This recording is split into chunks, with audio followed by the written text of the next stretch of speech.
Franck Louvrier pour les Républicains, Sandrine Josso pour La République En Marche. C'est le duel du second tour dans la 7e circonscription. La campagne bat son plein dans ce bastion de la droite. Frédéric Lossan. Les voici réunis à l'invitation de la CCI.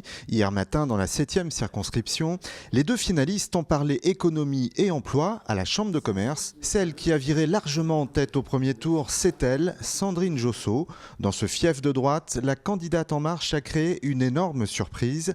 Peu expérimentée en politique, c'est une jeune élue. Depuis 2014, cette chef d'entreprise est conseillère municipale d'opposition à Herbignac. Avec son minibus, elle évoque ses thèmes de campagne tout en surfant sur l'effet Macron. La circonscription est riche, donc riche par son activité économique, riche par son tourisme, riche aussi par ses citoyens, par ses associations. Et donc je soutiendrai vraiment tout cela. De son côté, le candidat LR-UDI est à l'offensive. Franck Louvrier veut rattraper ses 22 points de retard. L'ancien conseiller en communication de Nicolas Sarkozy égratigne son adversaire qui décline pour l'instant les débats contradictoires. Il motive ses troupes et il mise sur son implantation et sur sa connaissance des dossiers locaux. Je pense notamment à l'aéroport. C'est une structure indispensable pour notre territoire. À la fois, c'est une nécessité environnementale, mais aussi une nécessité économique. Je pense aussi à la modification du décret plage qui concerne notre littoral. Je pense aussi au statut de nos agriculteurs, à la défense de la flotte, notamment artisanale pour la pêche. Enfin, nous avons beaucoup de sujets locaux sur lesquels il faut se prononcer, il faut avoir une position claire. Les deux candidats vont enchaîner les marchés, les rencontres et les réunions publiques jusqu'à la dernière minute de la campagne, vendredi soir. En attirant Claudio Ranieri, le FC Nantes réalise un gros coup. À 65 ans, l'entraîneur italien a un CV déjà bien garni. Julien Herpin.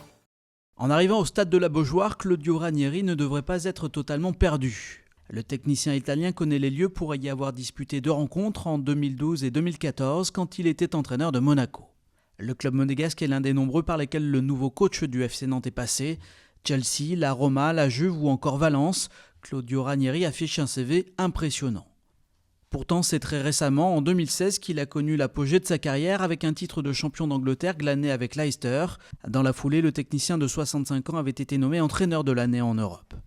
C'est donc une sacrée surprise de voir un tel monument débarquer sur les bords de l'Erdre. Orphelin après le départ impromptu de Sergio Conceição, Valdemarquita a décidé de mettre le paquet pour installer sur le banc nantais un coach de renom. Un choix qui a un prix, on parle d'un contrat d'un peu plus de 7 millions d'euros sur 2 saisons, mais qui permettra également de maintenir le collectif qui, durant la deuxième partie de saison, a donné satisfaction. Le départ de Conceição aurait pu s'accompagner de celui de joueurs cadres comme Gillet ou Rongier. En outre, si Ranieri a choisi Nantes, c'est, on l'imagine, car il a des assurances sur la capacité de recrutement des jaunes et verts. Quoi qu'il en soit, le FC Nantes anime le début de mercato et il n'y a qu'à faire un tour sur les réseaux sociaux pour mesurer l'attente des supporters nantais. Les Journées nationales de l'archéologie débutent ce vendredi. Et l'occasion de découvrir les secrets du site antique à Guérande. Jean-Michel Naga. C'est un terrain de 2 hectares à l'ouest de Guérande. Depuis un mois, au tractopelle ou à la truelle, des archéologues recherchent l'histoire du site. Une histoire très ancienne datant de l'âge de fer. Il y a plus de 3000 ans, les céramiques et les poteries découvertes ici en témoignent. Les céramiques que l'on trouve témoignent à la fois de la production locale mais aussi d'importation. Notamment on a découvert des amphores dont l'origine espagnole est incontestable, donc qui témoignent effectivement de relations commerciales abouties dès l'Antiquité. Les recherches ont aussi permis de mettre à jour un puits et un enclos pour l'élevage, une nécropole d'incinération qui devrait renfermer des ossements humains et une véritable zone artisanale avec plusieurs fours pour les poteries mais aussi, tradition locale oblige, pour la production de sel. On faisait chauffer de l'eau de mer ou chauffer de la saumure dans des petits godets en terre cuite et par évaporation on obtenait des pains de sel. Et ces pains de sel, alors par contre, allaient voyager très très loin. Moi j'ai retrouvé des fragments de ce genre de pain de sel jusqu'à Ancenis. À Rozé c'est aussi fréquent sur le site antique de Rozé. Le chantier de fouilles va durer encore un mois. Le terrain sera alors libéré pour permettre la construction d'un lotissement. Dans quelques mois, le site antique deviendra un écoquartier. Le 14 juin 2012 était inauguré le Nid, un bar tout en haut de la Tour Bretagne. Ce lieu est devenu emblématique, notamment pour les amateurs de musique électronique.